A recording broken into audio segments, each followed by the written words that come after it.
너희가 나를 사랑하면 나의 계명을 지키라. 내 아버지께 구하겠으니 그가 또 다른 보혜사를 너희에게 주사 영원토록 너희와 함께 있게 하리니 그는 진리의 영이라. 세상은 능히 그를 받지 못하나니 이는 그를 보지도 못하고 알지도 못함이라. 그러나 너희는 그를 아나니 그는 너희와 함께 거하시며 또 너희 속에 계시겠습니다. 내가 너희를 고아와 같이 버려두지 아니하고 너희에게로 오리라. 아멘. 지난 월요일부터 목요일까지 저희 장인어른이시면서 동시에 한양 영광스러운 교회 담임을 맡기신 이광범 목사님께서 오셔서 생명복음이라는 주제로 십자가 복음 컨퍼런스를 진행했습니다. 사실 저는 집회 전까지 우리 가족과 또 우리 몇몇 성도님들만 참석하는 그런 조촐한 그러한 집회가 되지 않을까라는 근심과 걱정을 했었는데 막상 뚜껑을 딱 열어보니까 하나님께서 저의 근심과 걱정을 봄날에 눈 녹듯이 완전히 녹여버려 주셨습니다. 첫날부터 마지막 날까지 우리 교회 성도님들을 포함해서 매일 평균적으로 한 28명에서 30명 정도 다녀가셨는데 집회를 마친 후에 저희 장인어른 목사님께서 이렇게 말씀하셨습니다. 예상한 것보다 훨씬 많은 사람들이 말씀을 들으러 왔고 또 내가 생각했던 사람보다 전혀 생각하지 않았던 사람들이 은혜를 받은 모습을 보고 하나님 앞에 감사했다라고 그렇게 말씀을 하셨습니다. 저 역시도 생각했던 것보다 훨씬 더 많은 사람들이 참석한 것 때문에 놀랍고 또 많은 분들이 기대 이상으로 은혜 받은 것 때문에 감사를 했습니다. 그리고 저의 믿음 없음을 불쌍히 여겨달라고 다시 한번 주님 앞에 기도를 했습니다. 앞으로도 계속해서 우리 교회에서 이 십자가 복음 컨퍼런스를 봄, 가을로 그렇게 진행을 하려고 합니다. 성도님들의 지속적인 관심과 또 참여 그리고 기도를 부탁을 드리겠습니다. 강사 목사님께서 집회 중에서 이렇게 또 말씀을 하셨는데 하나님께서 성령을 보내신 목적은 그리스도와 연합시켜 그리스도의 성품에 참여시키도록 하시기 위함이다 라는 그런 말씀을 했습니다. 그 말씀을 들으면서 이번 주에는 보혜사에 대해서 설교를 해야겠다라는 그런 마음을 갖게 되었습니다. 그래서 오늘 제목을 또 다른 보혜사로 그렇게 잡았습니다. 본문으로 들어가 보겠습니다. 오늘 말씀의 본문은 13장 1절부터 시작이 되는데 우리 한 장 넘기셔서 13장 1절을 한번 읽어보도록 하겠습니다. 13장 1절입니다. 제가 읽어보겠습니다. 6월절 전에 예수께서 자기가 세상을 떠나 아버지께로 돌아가실 때가 이른 줄 아시고 세상에 있는 자기 사람들을 사랑하시되 끝까지 사랑하시니라. 예수님께서 이제 며칠 후면 자신이 십자가에 못 박혀 죽고 세상을 떠나서 아버지께로 돌아가실 때가 이른 줄 알고 계셨습니다. 그래서 제자들과 함께 마지막으로 만찬을 먹기를 원하셨는데 많은 사람들이 이 만찬을 일컬어서 최후의 만찬이다 라고 그렇게 이야기를 했습니다. 예수님께서 최후의 만찬을 다 드신 후에 자기 자리에서 일어나셔서 겉옷을 벗고 허리에 수건으로 두르신 채로 대야에 물을 가져다가 제자들의 발을 한 사람씩 씻어 주었습니다. 그리고 다 씻어 주신 후에 다시 허리에 두르고 있던 수건을 가지고 제자들의 발에 묻은 물기를 또 한 사람씩 닦아 주었습니다. 이제 드디어 베드로의 차례가 되었습니다. 베드로가 주님께서는 절대로 제 발을 씻길 수가 없습니다 라고 사양을 했습니다. 왜냐하면 당시에 어떤 사람이 다른 사람의 발을 씻는 것은 가장 낮은 종이나 노예가 하는 일이었기 때문에 그렇습니다. 지금 예수님은 제자들에게 어떤 사람이죠? 엄청 높은 사람. 그래요. 선생님이에요. 선생님이 제자들의 발을 씻는 것은 있을 수가 없는 일이에요. 그래서 베드로가 주님, 안 됩니다. 저는 제 발을 주님께서 절대로 씻길 수가 없습니다. 라고 이렇게 거절을 한 겁니다. 그런데 베드로의 그러한 마음을 예수님은 아랑곳하지 않고 내가 너를 씻겨주지 않으면 너와 나는 상관이 없다 라고 그렇게 말씀하셨습니다. 그러자 베드로가 이제 한술 더 떠서 그럼 주님 제 머리부터 발까지 다 씻어주십시오 라고 그렇게 이야기를 합니다. 그랬더니 예수님께서 이미 목욕한 자는 발밖에 씻을 필요가 없다 라고 그렇게 말씀을 하셨습니다. 그리고 이렇게 말씀하십니다. 우리 14절 15절을 보시기 바랍니다. 내가 주와 또는 선생이 되어 너희 발을 씻었으니 너희도 서로 발을 씻어주는 것이 옳으니라. 내가 너희에게 행한 것 같이 너희도 행하게 하려 하여 본을 보였노라. 내가 너희에게 발을 씻어준 것처럼 너희도 서로 발을 씻어주어라 라고 그렇게 말씀하셨습니다.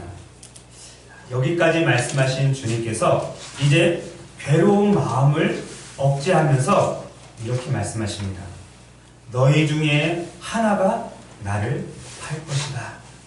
우리 다같이 21절을 한번 한 목소리로 읽어보겠습니다. 21절 이 말씀에 예수님의 괴로운 심정이 담겨져 있는데 21절을 같이 읽겠습니다.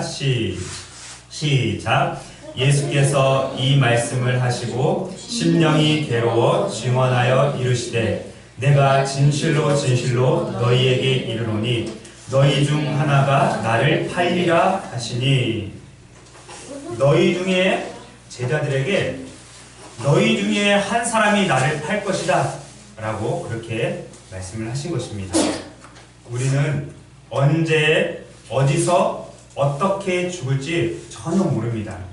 그러나 이것이 우리에게는 천만다행한 일입니다. 예수님은 언제 어디서 어떻게 죽으실지를 정확히 알고 계셨습니다. 그리고 언제 하늘로 올라가실지도 알고 계셨고 또 누구에 의해서 자신이 팔리게 될지도 알고 계셨습니다. 예수님은 제자 중 한 사람이었던 가룟 유다에 의해서 은 30개의 대제사장들과 장로들에게 팔리고 말았습니다. 자신이 직접 뽑아서 제자로 삼은 사람들에게 배신을 당한다는 것은 정말로 끔찍한 일일 것입니다. 이것보다 더 괴롭고 힘든 일은 없을 것입니다. 입장을 바꿔서 한번 생각해 보시기 바랍니다. 만약 여러분들이 선생이고 여러분들이 키웠던 제자 중에 한 사람이 어느 날 어떤 사람에게 여러분들을 300만 원에 팔아버렸다고 생각해 보시기 바랍니다. 그러면 하늘이 무너지고 땅이 꺼질 듯한 절망감과 함께 분노가 치밀어 오를 것입니다. 그것 때문에 몇 날 며칠을 잠을 못 자고 꼬박 세울 것입니다. 그래, 그럴 수도 있지. 정말 그 제자가 돈이 없어서 나를 팔았을 거야. 나는 그 제자를 믿어. 라고 할 사람이 단 한 사람도 없을 것입니다. 이 녀석, 내가 여기서 나가기만 해봐라. 내가 지구 끝까지라도 쫓아가서 너를 가만두지 않을 거야. 이렇게 이를 갈면서 칼을 마음에 품고 있게 될 것입니다. 예수님의 상황이 이와 같은 상황인 것입니다.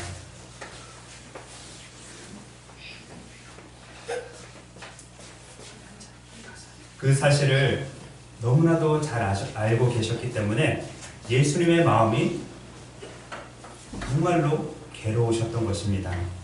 이 괴로운 심정으로 너희 중에 하나가 나를 팔 것이다 라고 그렇게 말씀하신 것입니다. 그러자 제자들이 서로 눈치를 봅니다. 서로 눈치를 보면서 누가 팔까? 누가 팔까? 주님, 누굽니까? 이렇게 물어봅니다. 마가는 제자들이 근심하면서 한 명씩 나는 아니지요, 나는 아니지요, 나는 아니지요 라고 그렇게 했다고 기록을 하고 있습니다. 이때 예수님께서 내가 떡 한 조각을 적셔다가 주는 그 사람이 나를 팔 거다 라고 말씀하십니다. 예수님께서 떡 한 조각을 가져다가 포도주에 적셔서 누구한테 주었을까요? 1번 베드로, 2번 요한, 3번 가룟 유다. 3번. 그렇죠. 가룟 유다에게 주었습니다. 그리고 가룟 유다가 그 떡을 받자마자 즉시로 사탄이 가룟 유다 속으로 들어가는 것을 예수님이 보셨습니다. 그리고 내가 하는 일을 속히 하라 라고 예수님께서 말씀을 하십니다. 그런데 이때까지도 다른 제자들은 예수님께서 무슨 뜻으로 네가 하는 일을 속히 하라 라고 하셨는지 깨닫지 못하고 계셨다는 것입니다. 어떤 제자들은 이 유다가 돈주머니를 맡은 사람이었기 때문에 이제 곧 6월절이라는 명절이 가까이 오니까 명절에 우리가 사용할 물건을 사와라 라고 그렇게 이해를 했고, 또 어떤 제자들은 가난한 자들에게 무엇을 사주어라 라고 그렇게 이해를 했던 것입니다. 그런데 유다는 예수님께서 주신 떡 한 조각을 받아들고는 그 길로 밖으로 나갔습니다. 시간이 지난 후에 예수님께서 다른 제자들에게 이렇게 말씀하십니다. 인자를 파는 그 사람에게는 화가 있으리로다. 그 사람은 차라리 나지 아니하였더라면 자기에게 좋을 뻔하였느니라. 가룟 유다는 차라리 태어나지 않았으면 그 사람에게 훨씬 좋았을 것이다 라고 예수님께서 말씀하십니다. 가룟 유다가 나간 후에 예수님께서 이제 다른 제자들에게 이렇게 말씀하시는데, 작은 자들아 내가 아직 잠시 너희와 함께 있겠노라. 너희가 나를 찾을 것이나 일찍이 내가 유대인들에게 너희는 내가 가는 곳에 올 수 없다고 말한 것과 같이 지금은 너희가 내가 가는 곳에 올 수 없다라고 그렇게 말씀하셨습니다. 그러자 베드로가 주님 어디로 가십니까? 라고 그렇게 물었습니다. 그러자 예수님께서 네가 내가 가는 곳에 지금은 따라올 수 없지만 후에는 따라오게 될 것이다 라고 말씀하십니다. 이제 베드로가 비장한 각오로 주님 제가 어째서 지금은 따라갈 수 없습니까? 주님을 위해서 제가 목숨까지도 버리겠습니다 라고 하자 예수님께서 베드로야 네가 오늘 다 울기 전에 나를 3번 부인할 것이다 라고 말씀하셨습니다. 너희 중에 하나가 나를 팔리라. 그리고 내가 잠시 동안은 너희에게 있겠지만 조금 후에는 너희가 올 수 없는 곳으로 갈 것이다. 내가 가는 곳에 내가 지금은 따라올 수 없지만 후에는 따라오리라. 이러한 말씀을 들은 제자들은 이제 근심과 두려움에 사로잡히고 맙니다. 그 사실을 너무나도 잘 알고 계셨던 예수님께서 제자들에게 이렇게 말씀하셨습니다. 우리 14장 1절부터 3절까지를 한 목소리로 읽어보도록 하겠습니다. 14장 1절에서 3절 시작. 너희는 마음에 근심하지 말라. 하나님을 믿으니 또 나를 믿으라. 내 아버지 집에 거할 곳이 많도다. 그렇지 않으면 너희에게 일렀으리라. 내가 너희를 위하여 거처를 예비하러 가노니 가서 너희를 위하여 거처를 예비하면 내가 다시 와서 너희를 내게로 영접하여 나 있는 곳에 너희도 있게 하리라. 아멘. 자, 이 말씀을 좀 더 쉽게 풀이하면 이렇게 말한 것입니다. 얘들아, 걱정하지 마. 너희들은 하나님을 믿지? 그렇다면 나를 한번 믿어봐. 왜냐하면 하나님은 내 아버지고 나는 그분의 아들이니까. 너희는 잘 모르겠지만 내 아버지 집에는 거할 곳이 아주 많단다. 그래서 내가 너희가 살게 될 집을 미리 준비하러 가는 거야. 내가 먼저 가서 너희가 살 집을 다 준비해 놓으면 내가 다시 와서 너희를 내가 있는 곳으로 데려갈 거야. 그리고 그곳에서 영원히 너희와 함께 지내게 될 거야. 라고 그렇게 말씀하셨습니다. 그러면 예수님께서 가려고 하는 그곳은 어딜까요? 하늘나라, 천국. 그래요. 그러면 그 천국은 우리 지구를 벗어나서 우주의 어디인가 있을까요? 아니요, 우주보다 엄청 더 가야 돼요. 우주보다 엄청 더 가야 돼요? 엄청 더 가면 얼마큼 더 가야 될까요? 몰라요. 응, 몰라요. 그래요. 아무도 몰라요.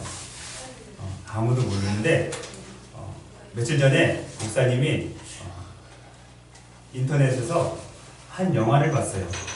근데 러시아에서 만든 영화인데 우주 왕복선을 타고 지구를 떠나서 우주 정거장을 만드는 거예요. 근데 그 우주 정거장이 고장이 났어요. 어떻게 고장나면 우주에 날아다니는 작은 운석들 때문에 부딪히고 깨져서 고장이 났어요.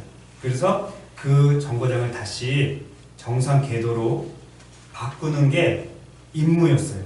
그래서 아주 유능한 우주 비행사 2명이 다른 우주선을 타고 우주에 날아가서 그 고장난 우주 정거장을 고치는 그런 내용이었는데 실제적으로 있었던 거를 영화로 만든 거예요. 근데 그 우주에 딱 갔더니 하나님이 계실까요? 안 계실까요? 안 계셔요. 아무리 봐도 반짝반짝 빛나는 별들밖에 없지 하나님은 안 계셔요. 우리 찬이가 얘기했던 것처럼 어쩌면 하나님은 우리가 알고 있는 우주보다 더 멀리 계실 수도 있어요. 그런데 더 높이 계실 수도 있고, 그런데 그렇게 높이 멀리만 계시는 게 아니라 우리 마음속에도 계셔요. 그런데 분명한 것은 예수님께서 아버지 집, 하늘 어디인가 있는 아버지 집에 가서 제자들을 위해서 집을 예비해 놓고 내가 다시 너희를 데리러 오겠다 라고 말씀을 하셨습니다. 그런데 여전히 제자들은 근심과 두려움에 사로잡혀 있었습니다. 그래서 예수님께서 제자들에게 아버지께 구해서 또 다른 보혜사를 보내주시겠다라고 약속을 하셨습니다. 제자들은 예수님이 떠나시면 우리는 어떡하지? 예수님이 안 계시면 우리 어떡하지? 이렇게 근심하고 걱정을 하고 있었던 거예요. 그래서 예수님께서 내가 가면, 베드로도 마찬가지로 내가 가면 또 다른 보혜사를 아버지께 얘기해서 보내주시겠다라고 그렇게 약속을 하신 것입니다. 우리 16절과 17절 보세요. 16절, 17절 같이 한번 읽어보겠습니다. 시작. 내가 아버지께 구하겠으니 그가 또 다른 보혜사를 너희에게 주사 영원토록 너희와 함께 있게 하리니 그는 진리의 영이라. 세상은 능히 그를 받지 못하나니 이는 그를 보지도 못하고 알지도 못함이라. 그러나 너희는 그를 아나니 그는 너희와 함께 거하시며 또 너희 속에 계시겠습니다. 아멘. 여기서 우리가 처음 접하는 생소한 단어가 나옵니다. 그 단어가 뭐죠? 어떤 단어를 처음 접하는 생소한 단어예요? 보혜사. 그래요. 보혜사. 보혜사는 헬라어로 파라클레토스라고 불러요. 파라클레토스.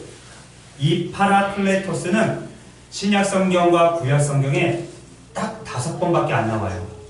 딱 5번밖에 안 나오는데 요한복음에 4번, 그리고 요한 1서에 1번. 요한복음에 4번, 요한 1서에 1번. 요한복음과 요한 1서는 사도 요한이 쓴 성경책입니다.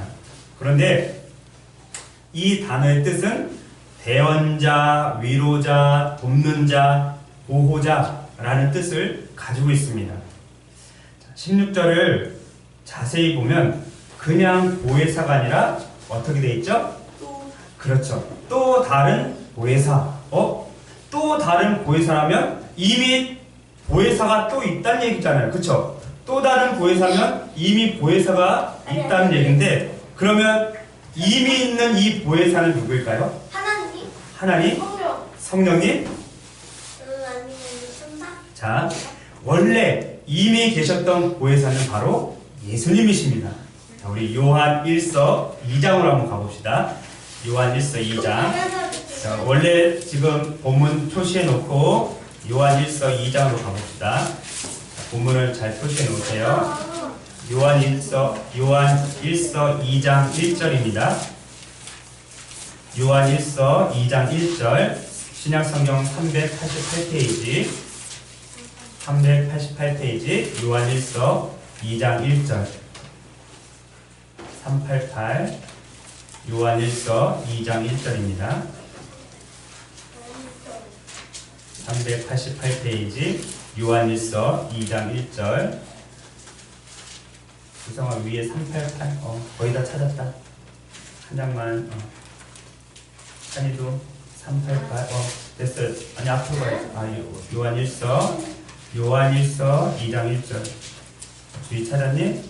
자, 요한 1서 2장 1절 같이 읽겠습니다. 자, 시작. 나의 자녀들아, 내가 이것을 너희에게 쓰면 너희로 죄를 범하지 않게 하려 함이라. 만일 누가 죄를 범하여 아버지 앞에서 우리에게 대언자가 있으니 곧 의로우신 예수 그리스도시라. 아멘. 자, 여러분들 가지고 있는 성경책 대언자 앞에 숫자 써 있나요? 작은 숫자? 자, 3이라고 써 있죠? 자, 손가락으로 맨 밑에까지 쭉 내려가 보세요. 그럼 또 작은 숫자 3 있죠? 거기 뭐라고 써 있어요? 자, 잘 보세요. 자, 대언자라는 이 단어 숫자 3이 돼 있죠? 손가락으로 쭉 내려서 성경책 맨 밑에 가면 3 또는 보혜사라고 돼 있죠? 네. 자, 그러면 원래 보혜사는 누구라고요? 예수님. 그렇죠. 예수님이 원래 보혜사예요. 그래서 보혜사이신 예수님께서 하늘로 가면서 예수님께서 아버지한테 또 다른 보혜사를 너희에게 보내주겠다라고 말씀하신 거예요. 그렇죠. 이제 다시 본문으로 가보겠습니다. 요한복음 14장 다시 펼쳐놓으시고요. 아빠 이렇게 사도 요한은 이 대언자가 바로 예수 그리스도, 예수님이라고 말씀을 하셨습니다. 그리고 14장 16절을 제가 다시 한번 읽겠습니다. 내가 아버지께 구하겠으니 그가 또 다른 보혜사를 너희에게 주사 영원토록 너희와 함께 있게 하리니. 또 다른 보혜사를 보내주실 것이라고 말씀하셨는데 17절에 보니까 그는 진리의 영이라 라고 되어 있습니다. 진리의 영은 다른 말로 하면 성령님을 말씀하시는 겁니다. 자, 이제 계속해서 26절과 27절 보시기 바랍니다. 14장 26, 27절 같이 읽겠습니다. 시작. 보혜사 곧 아버지께서 내 이름으로 보내실 성령, 그가 너희에게 모든 것을 가르치고 내가 너희에게 말한 모든 것을 생각나게 하리라. 아멘. 26절에요. 26절에 보니까 아버지께서 내 이름으로 보내실 성령, 그분이 바로 보혜사다, 또 다른 보혜사다 라고 말씀을 하시고 있습니다. 이처럼 원래부터 계신 보혜사는 예수님이시고 또 다른 보혜사는 성령님이십니다. 그래서 제자들은 예수님께서 곧 자기들 곁을 떠나서 하늘로 올라가실 것 때문에 근심과 두려움에 사로잡혀 있었지만 예수님께서 내가 가면 아버지께서 또 다른 보혜사이신 성령을 너희에게 보내주시기 때문에 너희는 근심하지 말고 두려워하지도 말라라고 말씀하십니다. 우리 27절을 또 보시기 바랍니다. 27절 제가 읽겠습니다. 평안을 너희에게 끼치더니 곧 나의 평안을 너희에게 주노라. 내가 너희에게 주는 것은 세상이 주는 것과 같이 아니하니라. 너희는 마음에 근심하지도 말고 두려워하지도 말라. 예수님께서 근심과 두려움에 떨고 있었던 제자들에게 내가 보혜사 성령을 보내달라고 아버지께 요청할 테니까 너희는 걱정하지 마, 근심하지 마, 두려워하지 마. 그 보혜사께서 영원히 너희와 함께 해주실 거야. 조금 전에 우리가 찬송가 189장을 찬양했는데 189장을 지으신 분이 웰스라는 분이에요. 웰스라는 분인데 미국 사람이에요. 1858 미국 언어로 써야 되지 않아? 미국 언어로 썼는데 대한민국 언어로 번역을 한 거예요. 한글로. 1858년도에 이 진실하신 주 성령이라는 곡을 작사하고 또 거기에다가 곡을 붙였습니다. 어느 토요일 비바람이 엄청 몰아치는 날 오후에 이 웰스가 옥수수 밭에서 일을 하다가 너무나 무섭고 두려워서 어찌할 바를 몰랐습니다. 그런데 그 마음속에 성령님께서 강하게 임재하셨습니다. 그래서 그 두려움과 공포가 순식간에 사라지고 평안과 기쁨과 감사가 몰려왔습니다. 그래서 그 자리에서 곡을 쓰기 시작했는데 잘 들어보시기 바랍니다. 진실하신 주 성령 성도 곁에 계시사 순례길을 갈 때에 손을 잡아 주소서. 모든 고난 사람들 기쁜 소식 들으니 성령 말씀하기를 나를 따라오너라. 어디에나 계신 주 나를 도와주시사 어둠 속을 헤맬 때 홀로 두지 마소서. 풍랑심이 일어나 소망 끊어질 때에 성령 말씀하기를 나를 따라오너라. 모든 수고 끝나고 편히 쉬기 원할 때 하늘나라 밖에는 참된 위로 없도다. 주만 의지하고서 요단강을 건널 때 성령 말씀하기를 나를 따라오너라. 아멘. 웰스가 그 순간 고통과 또 두려움과 공포 가운데 이 성령의 강한 임재로 평안한 가운데 이 찬송을 작곡하고 작사를 했던 것입니다.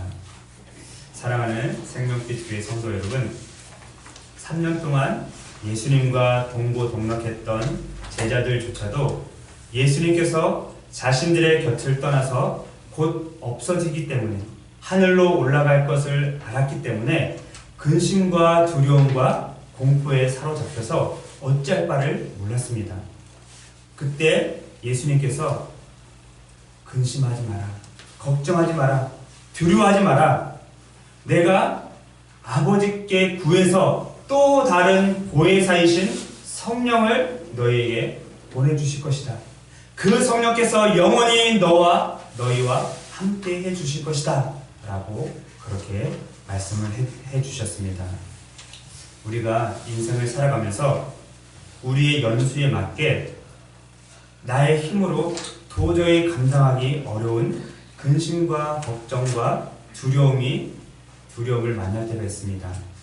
여기 앉아 계신 분들 가운데 어떤 분들은 70년, 80년 가까이 인생을 살아오신 분들 계시고 어떤 분들은 50년, 60년, 또 어떤 분들은 30년, 40년, 그리고 어떤 친구들은 10년, 15년 사이를 살아온 친구들이 있습니다. 연수는 많은 차이가 있지만 우리는 각각 연수에 맞게 근심과 걱정과 두려움에 사로잡힐 때가 있습니다. 그럴 때 우리가 어찌해야 할 바를 모를 때 우리의 대원자이신 또 다른 보혜사가 우리를 지켜주시고 보호해주시고 인도해주실 것입니다. 그 또 다른 보혜사는 우리의 대원자이시고 위로자이시고 돕는 자이시며 우리의 보호자이시기 때문에 그렇습니다. 우리는 성경에 약속한 그 말씀을 그대로 믿고 의지해야만 합니다. 너희는 마음에 근심하지 말라. 하나님을 믿으니 또 나를 믿으라. 내가 아버지께 구하겠으니 그가 또 다른 보혜사를 너희에게 주사 영원토록 너희와 함께 있게 하리니 평안을 너희에게 끼치노니 곧 나의 평안을 너희에게 주노라. 내가 너희에게 주는 것은 세상이 주는 것과 같이 아니하리라. 너희는 마음에 근심하지도 말고 두려워하지도 말라. 사랑하는 생명빛교회 성도 여러분, 여러분들이 어떠한 일로 근심과 걱정과 염려가 찾아올 때 이 말씀을 기억하시면서 걱정하지 마시고 두려워하지 마시고 염려하지 마시기 바랍니다. 평안을 끼쳐주시는, 영원히 우리와 함께 하시는 또 다른 보혜사이신 성령님을 의지하면서 그 모든 어려움을 이겨내시는 저와 여러분들이 다 되시기를 주님의 이름으로 간절히 축원합니다. 기도하겠습니다.